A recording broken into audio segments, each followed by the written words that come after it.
O Porto do Son afondou na súa historia na presentación do libro Sonenses en América e Americanos en Porto do Son.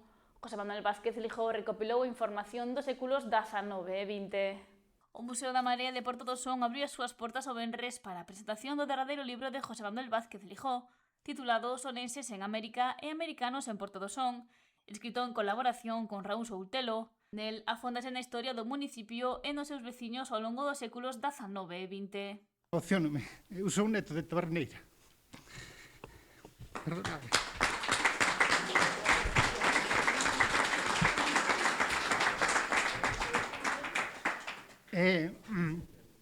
E ali na casa de miña avoa escoitei moitas historias desde rapaz.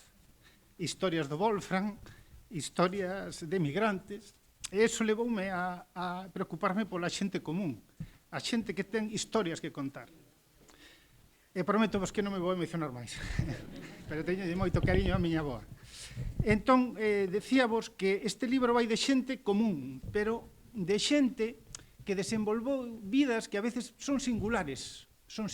No libro hai xente que foi traballar de doméstica, de criada, que era o común. Hai moita xente que foi traballar un frigorífico. Pero despois tamén que saibades que hai cousas curiosas, porque hai cousas, por exemplo, a historia de unha actriz do cine mudo, que saliu do Son, que foi unha orfa. Tamén houve xente oriunda de Porto do Son que tivo unha parrilla moi famosa e que foi amiga de Pelé ou Di Stéfano. E despois hai historias de perdedores, porque que son para min as casi preferidas, porque quen de nós non fracasou ou non conseguiu algunha aspiración na vida? Eso non nos fai ni mellores nin peores, fainos máis humanos, non? Tamén hai historias desa xente, moitas historias desa xente. Por que creemos que é necesario este proxecto? Pois creo que é necesario porque hasta fai pouco non se daba cabida, non se daba razón, non se falaba da xente común, da xente que fixo o país, da xente que axudou a levantar Argentina, da xente que mudou, que modernizou Porto do Son, con moitos negocios, non? E iso é o que pretendíamos. O historiador estivo arroupado polo alcalde de Porto do Son, Luis Oujo.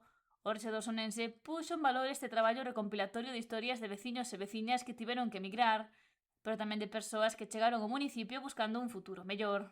Quero dar as gracias a todo o mundo que participou, porque si todos que temos nas nosas casas, pois esa fotografía, pois esa carta, pois ese telegrama, pois eses recordos, se non nos transmiten a mí, a nós, como ben dicía Quete, pois eso quedará pois na oscuridade.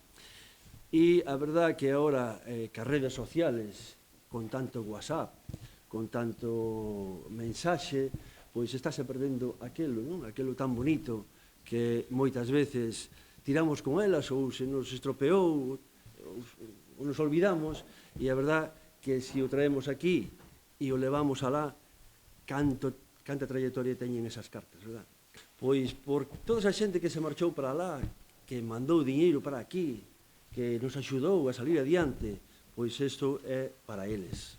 O director xeral da Migración, Antonio Rodríguez, destacou que a memoria da migración é tamén a memoria das familias que fixeron Galicia dentro dos dous lados do Atlántico. Ademais, afirmou que grazas a libros como este recupérase e presérvase patrimonio humano e identidade colectiva da comunidade. É dicir, as nosas raíces son o que nos van a sustentar na vida. Polo tanto, este recordo temos que manteñelo. E eu pidolle algo esta tarde. E digo yo como secretario xeral de Migración, pero tamén digo yo como pai. Eu teño unha filla, eu chamolle nena, ten 34 anos, pero chamolle nena. E doume conta que as nosas xeracións xa máis novas xa non saben o que é isto da emigración. E no meu caso, os meus pais foron emigrantes, xa foi en Europa, os de miña muller foron emigrantes tamén en Europa. Sin embargo, miña filla algo sabe de emigración porque o seu pai é o secretario xeral de Emigración, pero se non fose así, non ten esa percepción. Polo que recordou a importancia de mantela na retina e compartir as vivencias dos galegos que tiveron que emigrar para ter un futuro mellor e contar con libros como Sonenses en América e Americanos en Porto do Son para poder mantela. Rodríguez lembrou que concellos costeiros como Porto do Son mantiveron históricamente unha estreita relación coa emigración e que milleiros de veciños construíron unha nova vida en países como Argentina, Uruguai, Cuba ou Venezuela, sen perder nunca o vínculo coa súa terra de orixe.